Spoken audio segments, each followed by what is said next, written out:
वाक बेवाक के प्रायोजक हैं सभी प्रकार के दांत, मुंह और मसूड़ा रोग का विश्वसनीय dental hospital Kumar dental care, Dak Bangla road, Umar girls high school के पूरब, विष्णुपुर, बेगूसराय। दंत रोग विशेषज्ञ डॉक्टर प्रेम कुमार और डॉक्टर श्वेता कुमारी का अत्याधुनिक सुविधा युक्त Kumar dental care, Dak Bangla road, Vishnupur, Begusarai. Kumar dental care में सभी प्रकार के दांत, मुंह और मसूड़ा रोग का इलाज किया जाता है।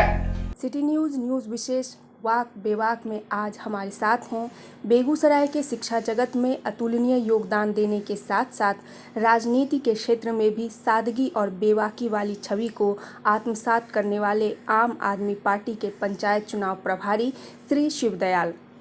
वाक बेवाक में सिटी न्यूज़ ने उनसे पूछे हैं कई सवाल, जिनका उन्होंने दिया है बेवाकी से जवाब। तो देखते हैं वाक बेवाक।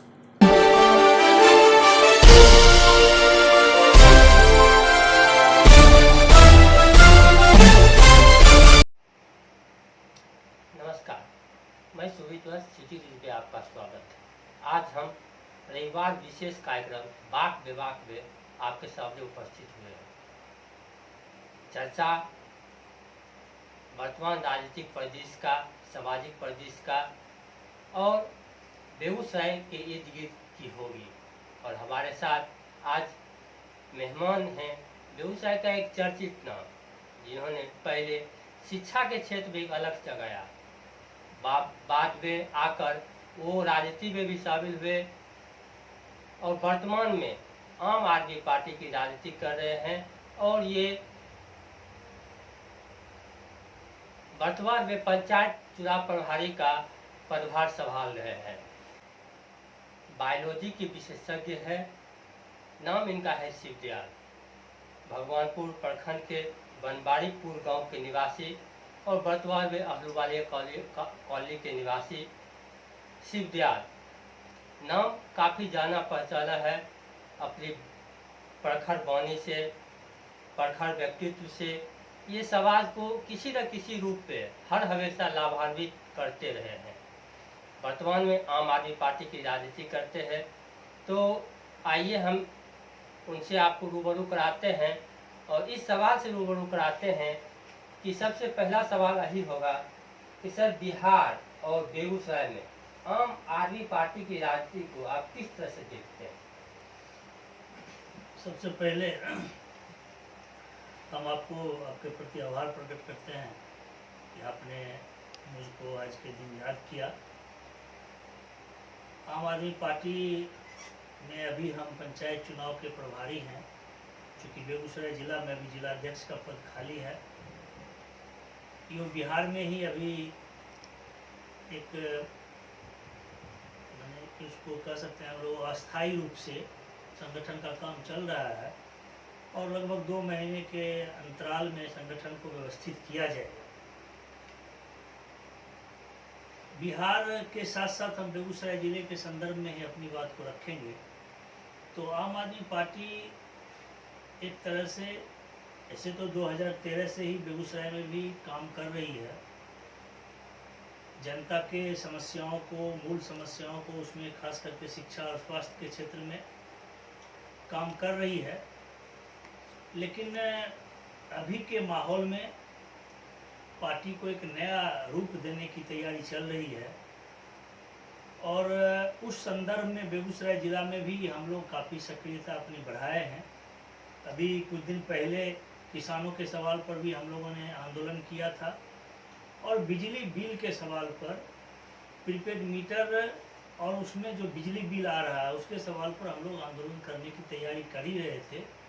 तो मंझौल में हम लोगों ने उसका कार्यरूप भी शुरू किया था। हमारे एक साथी वहाँ हैं, गणेश दत्त जी, उनके नेतृत्व में काफ़ी सफल आंदोलन हुआ था। उसको हम लोग जिला के विभिन्न हिस्सों में भी ले जाने के लिए सोच ही रहे थे कि कोरोना काल ने बाधित कर दिया है सारी गतिविधि को।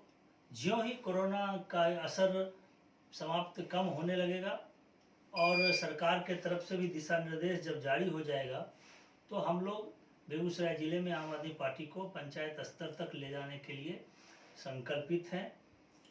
कार्यक्रम के माध्यम से उसमें शिक्षा, स्वास्थ्य, बिजली के मुद्दों के साथ हम लोग आम आदमी पार्टी को जिला में काफ़ी मजबूती से खड़ा करेंगे और जिला के अंदर एक वैकल्पिक राजनीति की शुरुआत करेंगे। सर, किसी भी सूबे, कोई सूबा हो, कोई प्रदेश हो, कोई जिला हो, कोई गांव हो, कोई मोहल्ला, कोई कस्बा हो, उसका जो वो ताना बाना बुना जाता है, उसका आधार सामाजिक, आर्थिक और राजनीतिक होता है। आप बेगूसराय के निवासी है, बेगूसराय की राजनीतिक, शैक्षणिक हर दृष्टिकोण आप रखते हैं। आपको क्या लगता है कि बेगूसराय की अभी वर्तमान में सामाजिक, आर्थिक और राजनीतिक क्या किस दृष्टिकोण की ओर बेगूसराय बढ़ रहा है? बेगूसराय में आखिर हो क्या रहा है? देखिए, बेगूसराय बिहार का महत्वपूर्ण जिला है। यहाँ औद्योगिक क्षेत्र भी इसको कहा जाता है।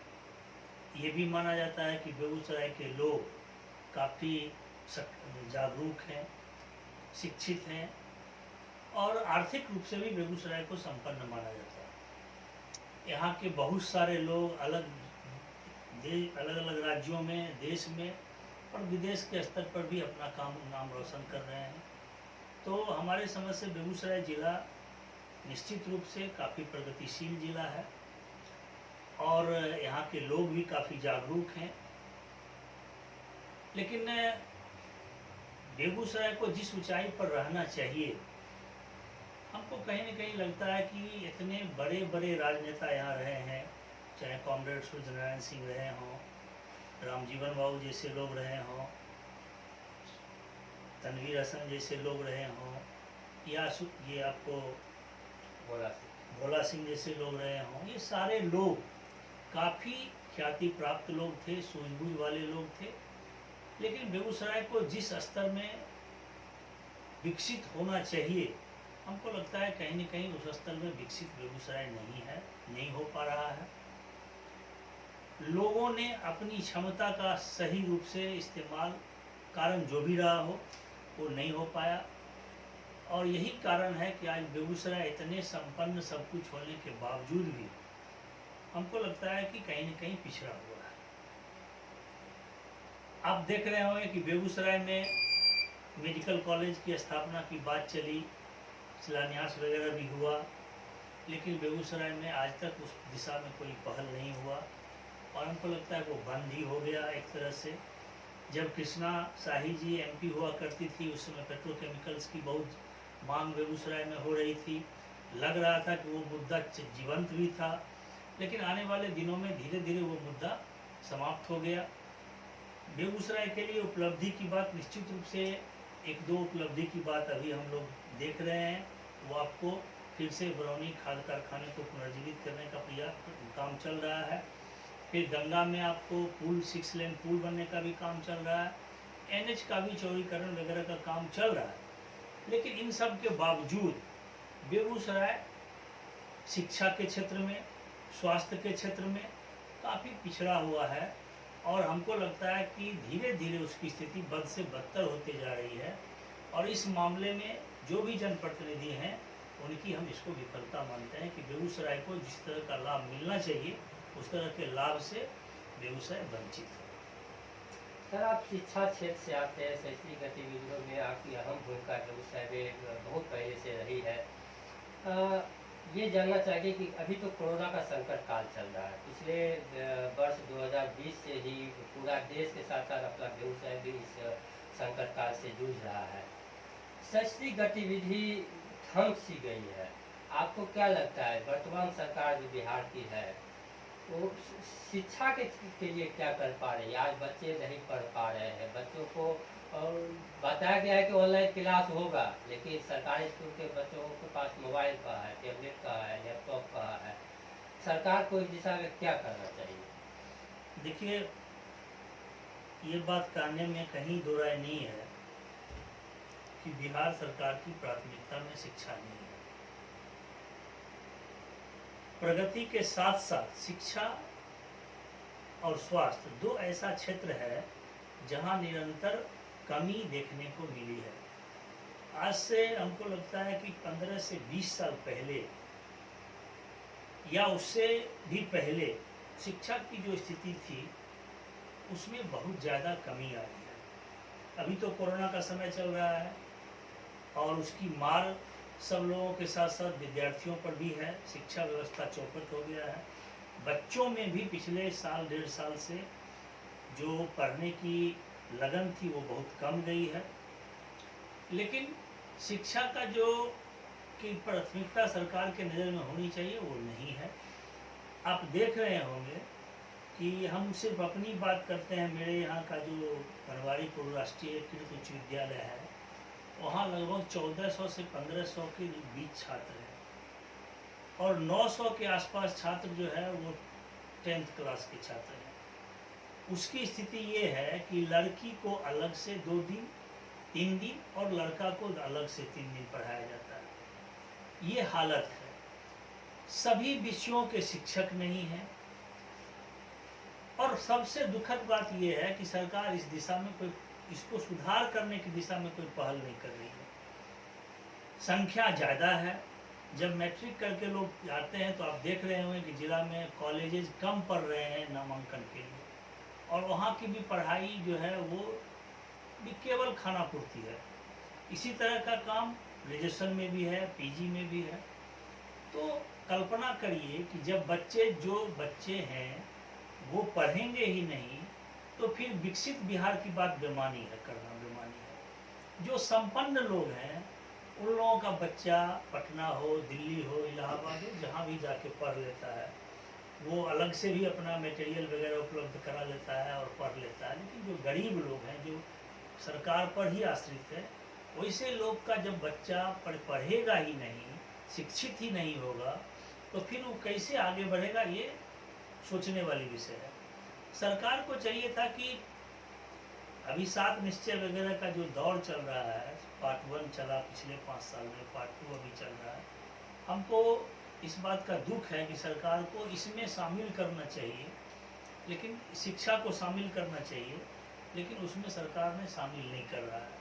अभी आप देख रहे होंगे कि कौशल विकास केंद्र प्रधानमंत्री के द्वारा भी शुरू किया गया। राज्य सरकार ने भी उसी को देखा देखी में बहुत सारा केंद्र शुरू किया।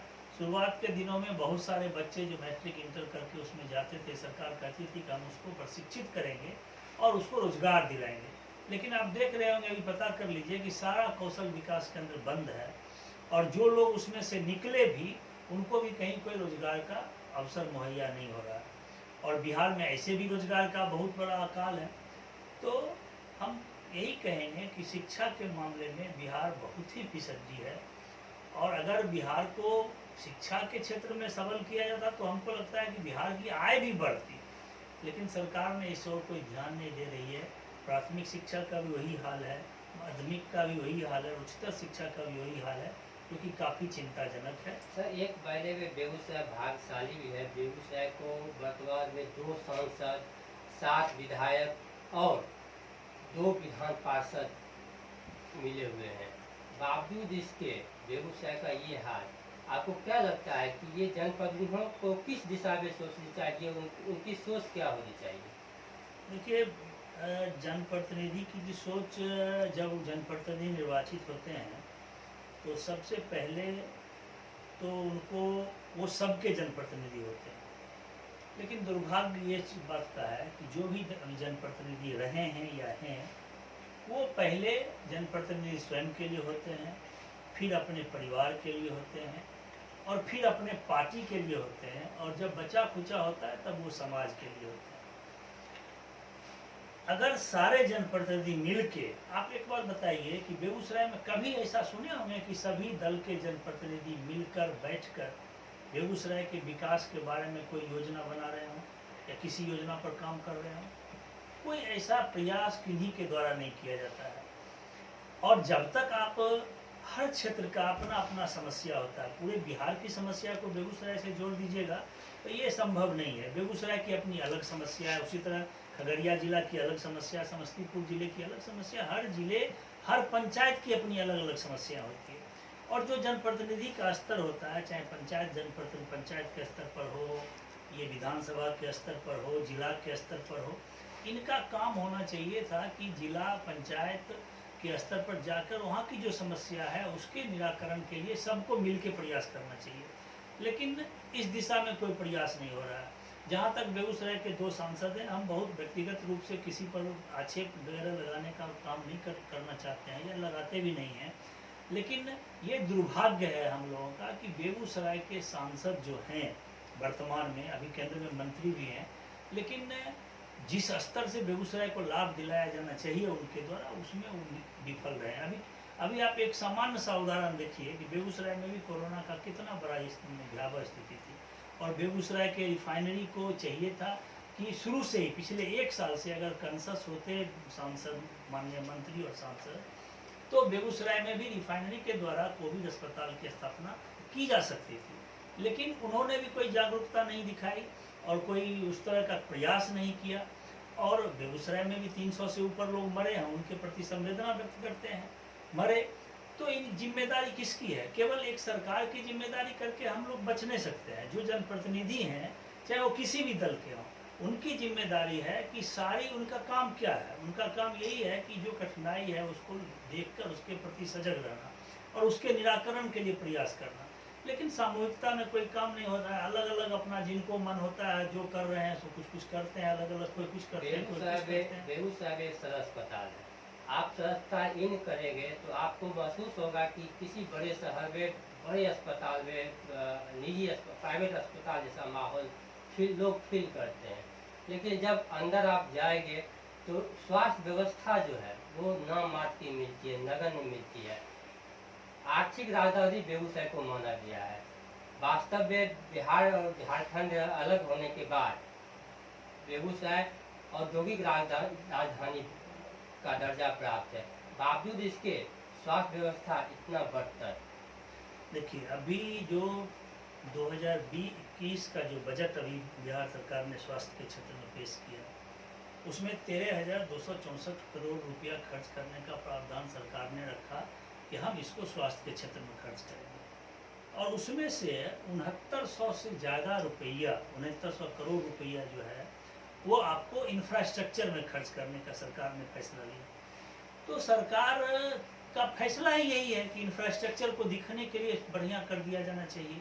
लेकिन आपको देखिएगा कि बिहार में जो स्वीकृत लगभग 11,500 पद हैं डॉक्टर के, और उसमें से लगभग 8600-8700 पद खाली हैं। यही हाल नर्सिंग स्टाफ में भी है कि अभी डॉक्टर के मामले में बताया जा रहा है कि 400 के आसपास ही डॉक्टर हैं अभी बिहार में। आपको नर्सिंग स्टाफ का भी वही हाल है। तो आप बिल्डिंग बना दीजिए बहुत बढ़िया, लेकिन उसमें जो रहना चाहिए सुविधा डॉक्टर का, नर्स का, तो वो सुविधा है ही नहीं। जब डॉक्टर नहीं रहेंगे, नर्स नहीं रहेंगे, तो फिर क्या होगा? हालत तो खराब ही रहेगी। अभी आप देखे होंगे कि 8 वेंटिलेटर जो है उसमें कुछ अपने ज़िले के समाज सेवी के द्वारा जो डोनेट किया गया अलग अलग लोगों के द्वारा पिछले साल, लेकिन क्या हुआ? वो चालू नहीं हुआ। जब आप लोगों के माध्यम से, समाचार पत्रों के माध्यम से सरकार की नज़र में गई, तो सरकार ने उसको फिर चालू करने का निर्णय लिया। पता नहीं चालू है या नहीं जानते हैं। लेकिन हमने तो देखा कि मंगल पांडे जी का जो बयान आया स्वास्थ्य मंत्री जी का, उन्होंने कहा कि हम तो लगातार जो उसको चलाने के लिए जो ऑपरेटर वगैरह होना चाहिए उसी की काल है बिहार में। तो केवल इंफ्रास्ट्रक्चर को खड़ा कर देने से आप बाहर से दिखा सकते हैं, लेकिन उसकी हालत बहुत ही खराब रहेगी। और सरकार को इन इंफ्रास्ट्रक्चर के साथ साथ जो कर्मी हैं, चाहे डॉक्टर हैं, नर्सेस हैं, इन लोगों को भी पर्याप्त मात्रा में बहाल करना चाहिए। ये हम तभी जाकर बिहार में आपको स्वास्थ्य की स्थिति बदतर होगी। अभी ऐसे भी आप देखे होंगे कि नीति आयोग ने जो इंडेक्स जारी किया है हेल्थ में, उसमें बिहार 21 राज्यों में बिहार का स्थान 21वां है। लेकिन अफसोस है कि इस तरह का न तो जनता में कोई सेंसेशन है और न ही जनप्रतिनिधि में है। ये दुर्भाग्य बिहार का। नीतीश कुमार जब सत्तासीन हुए बिहार में, तो बिजली के मामले में एक अभूतपूर्व परिवर्तन देखने को निश्चित रूप से मिला कि लोगों को अब चाहे ग्रामीण क्षेत्र हो या शहरी क्षेत्र हो, लोगों को अमूमन 20 से 22 घंटे बिजली उपलब्ध हो पा रही है। पहले का समय था शीशे का बल्ब था, अब वो शीशे का बल्ब है वो LED बल्ब, उजला बल्ब बन गया है। और बिल जो शीशे के बल्ब में 100 रुपये का बिल जो आता था, वो बिल अब 1000 हो गया है। लोगों को बिजली तो मिल रही है, लेकिन बिजली बिल से परेशान है। आपकी सरकार दिल्ली में है, बिजली रोल मॉडल माना जाता है दिल्ली सरकार का। बेगूसराय के लिए, बिहार के लिए बिजली का जो इस तरह का काम किया जा रहा है, लोग इतने परेशान है अधिक रूप से बिजली बिल आने से, लाइन खराब होने से, इस संदर्भ में आप क्या कर रहे हैं? देखिए, हम लोग भी इस बात को मानते हैं कि नीतीश कुमार जी का जो कार्यकाल था उसमें यह है अभी भी, तो उसमें बिजली और सड़क दो मामले में उन्होंने काम किया, लेकिन इसके अलावा और बहुत सारे मामलों में काम बहुत बिहार की स्थिति अच्छी नहीं है। जहाँ तक बिजली बिल का सवाल है तो अभी हम लोग उसके खिलाफ आंदोलन शुरू ही किया था। 1-2 स्टेट में हमारा कार्यक्रम चला भी था, लेकिन फिर कोरोना के चलते बंद हो गया। अभी हम आपको एक सिंपल सी बात बताते हैं। सरकार की प्राथमिकता है प्रीपेड मीटर लगाना। कोरोना काल में थोड़ा सा रफ्तार कम गया है, लेकिन सरकार की प्राथमिकता अब भी है कि हम बिजली बिल को प्रीपेड मीटर सबको लगाएंगे। इसके पीछे का क्या कारण है? सरकार को अभी जो सिर्फ और सिर्फ जो है वो उसको बिजली कंपनियों को जो सब्सिडी दे रही है सरकार, वो ज़्यादा दे रही है। सरकार चाहती है कि बिजली कंपनी आत्मनिर्भर हो जाए और जब सब्सिडी जो हम सरकार को बिजली कंपनी को दे रहे हैं वो बच जाए उससे। अभी एक सिंपल बताइए कि जो मीटर घर में लगा हुआ था, आप घर में हर घर में मीटर लगा हुआ था, तो उसके जो यूनिट महीना में आते थे और आज प्रीपेड मीटर लगाने के बाद जो बिजली बिल आ रहा है उसमें काफ़ी विरोधाभास है। तो आप ये बताइए, हम सरकार से सवाल करना चाहते हैं, हम लोग लगातार कई बार लिखे भी हैं, नीतीश कुमार जी को भी हम लोग लिखे हैं कि आप ये बताइए कि जो पहले का मीटर था क्या वो गलत था? जो आप रीडिंग में इतना का अंतर है, जहाँ 1000 का बिल आता था वहाँ 4000 का बिल आ रहा है, क्या पहले का मीटर गलत था और आज का मीटर सही है, या पहले का मीटर सही था तो आज का मीटर गलत है? कहीं ना कहीं तो विरोधाभास है। और इतना तेज चलता है, उसका रीडिंग हो रहा है कि आप अगर विश्वास नहीं हो तो घर बंद करके चले जाइए, उसके बाद आप देखिए उस मीटर का, प्रीपेड मीटर का क्या हालत है। तो ये काफ़ी दुखद बात है, लेकिन सरकार की जिद है। तो हम लोग को जितनी ताकत, हम लोगों की जितनी क्षमता है, कोरोना काल समाप्त होने के बाद हम लोग बजाबते इन्वाइट करेंगे लोगों को, और जो समस्याएं हैं बिजली बिल के सवाल में उसको तार्किक ढंग से हम रखेंगे, सरकार के समक्ष आंदोलन करेंगे। और हम सरकार से ये मांग भी करते हैं कि आप प्रीपेड मीटर की तकनीक के स्तर पर जांच करा लीजिए। एक आदमी 1-2 लोगों से जांच कराइए, कि कमेटी बनाइए, विशेषज्ञों की कमेटी बना के आप बताइए। और कई कंपनियों से मीटर लीजिए प्रीपेड, किसी एक कंपनी का मीटर लेके आप क्यों लाभ पहुंचाना चाहते हैं? तो आप जो है कई कंपनियों से मीटर लीजिए और उस एक विशेषज्ञ टीम बनाइए, तकनीक के स्तर पर जांच करिए। और हम तो कहेंगे कुछ दिन आप दोनों मीटर लगा के देखिए, अलग अलग से देखिए दोनों मीटर का रनिंग का क्या पोजीशन है, तो सरकार को समझ में आएगी। सरकार अपना घाटा कम करने के लिए, बिजली कंपनियों को लाभ पहुंचाने के लिए और अपना पिंड छुड़ाने के लिए इस तरह का काम कर रही है, जो कि काफ़ी अनुचित है। आम आदमी पार्टी बेगूसराय में, और हमको लगता है कि बिहार में भी इसको आंदोलन करेगी, इसको लेके बहुत जल्द आंदोलन की शुरुआत हम लोग करेंगे।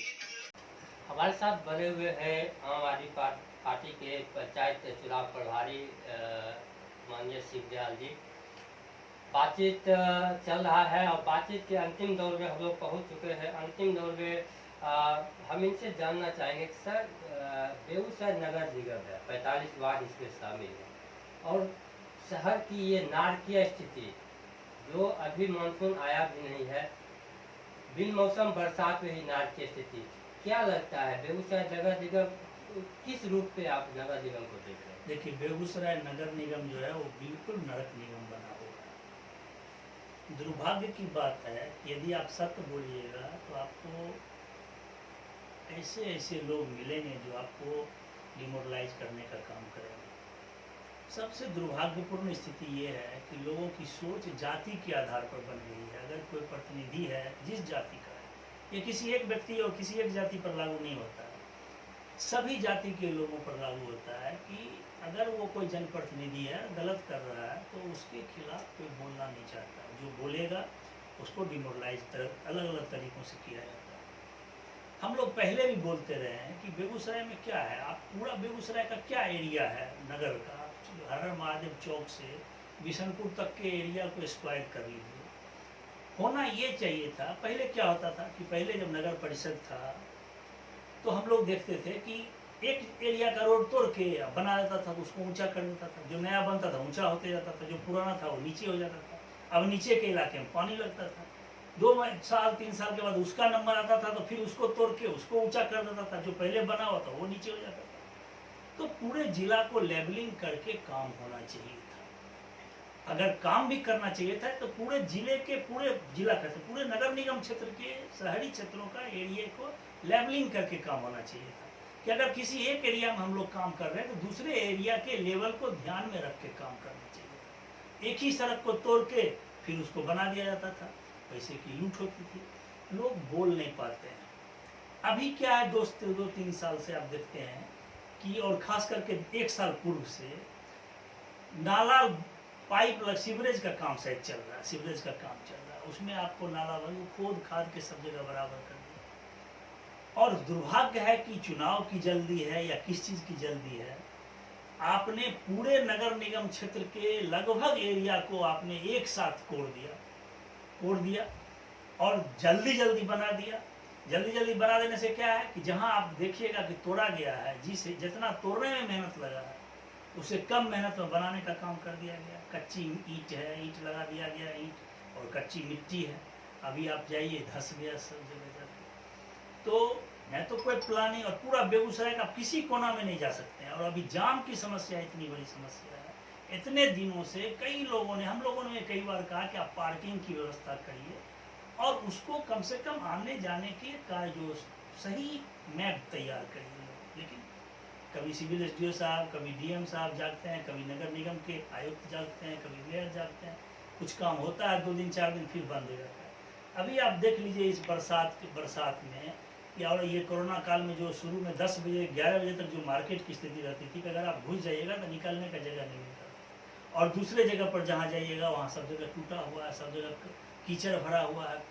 तो ये एक तरह से लूट है, और निश्चित रूप से हम सरकार से मांग करते हैं कि आप इसकी जांच कराइए कि आप इस तरह से अचानक से जो आपने किया है इसमें, और कहीं से भी कहीं बढ़िया काम नहीं हुआ, सब जगह जैसे तैसे काम हुआ है। ये भयंकर राशि जनता की राशि का लूट है, इसकी उच्च स्तरीय जांच होनी चाहिए।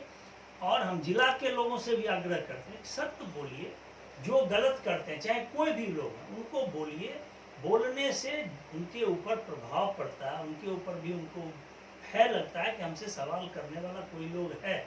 जब सवाल ही नहीं होगा तो मनमानी होगा, और मनमानी होगा तो उसका नुकसान तो जनता को उठाना पड़ रहा है। हमको लगता है कि बेगूसराय की जनता, आप किसी से भी पूछिएगा तो नगर निगम की हालत एकदम खराब है, और वो नगर निगम बेगूसराय नहीं, नरक निगम बेगूसराय बना।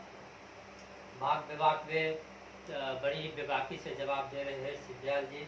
और चलते चलते आखिरी सवाल हम इससे कर रहे हैं सर, आम आदमी पार्टी और बेगूसराय, आप आम आदमी पार्टी की राजनीति और बेगूसराय को किस रूप में जोड़ रहे हैं, उसको किस रूप में राजनीति को लेकर? देखिए, बेगूसराय में आम आदमी पार्टी को हम लोग संकल्प व्यक्त लिया है कि बेगूसराय में आने वाले 2-3 सालों में बेगूसराय के हर पंचायत में हम लोग पार्टी को मजबूत करेंगे। लोग भी विकल्प खोजते हैं, और आप देख रहे होंगे कि जहाँ जहाँ भी भारतीय जनता पार्टी की दिल्ली में मजबूत सरकार है केंद्र में, लेकिन जहाँ जहाँ भी उसके अल्टरनेट में विकल्प मौजूद है, जनता भाजपा को पसंद नहीं कर रही। भले भाजपा के लोग जो पीठ थपथपा रहे, पूरी ताकत लगाने के बावजूद भी राज्यों में जहाँ जहाँ पर भाजपा के अल्टरनेट लोग हैं वहाँ पर उसको समर्थन मिल रहा है। बिहार के सवाल पर, बिहार में भी लालू प्रसाद जी की पार्टी हो, राष्ट्रीय जनता दल का शासनकाल लोग 15 साल देख चुका है।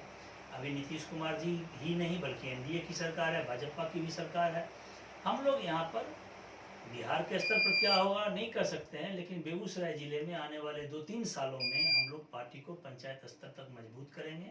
कोरोना का संकट खत्म होने के बाद आपको दिखेगा लोग विकल्प की तलाश में हैं। हम लोग ईमानदार मजबूत विकल्प प्रस्तुत करेंगे, और जनता के सवालों पर सिर्फ एमएलए एमपी बनने की लड़ाई वो लड़ना यथार्थ नहीं है, और लड़ने से कोई ऐसा नहीं है कि सब एमएलए एमपी ही बन जाए, लेकिन जनता के सवालों को, जनता की कठिनाई को, जनता की परेशानी को आम आदमी पार्टी बेगूसराय मजबूती से रखेगा, और पंचायत स्तर तक संगठन को मजबूत करके एक बेगूसराय जिले के अंदर एक मजबूत विकल्प प्रस्तुत करेगा। हमारे साथ थे आम आदमी पार्टी के पंचायत प्रभारी श्री शिवदयाल। कई सवालों का इन्होंने बेबाकी से जवाब दिया। कई सवाल अभी भी हैं जो इनसे पूछे जा रहे थे, लेकिन समयाभाव के कारण हम एक बार फिर एक कभी आप लोगों के समक्ष रखेंगे। फिलहाल के लिए हम सिटी न्यूज़ की ओर से इनका बहुत धन्यवाद करते हैं कि इन्होंने सिटी न्यूज़ को अपना कीमती वक्त दिया। आज के बाग विभाग के लिए इतना ही। मैं सुमित बस कैमरामैन सुबोध के साथ एक बार फिर से नमस्कार।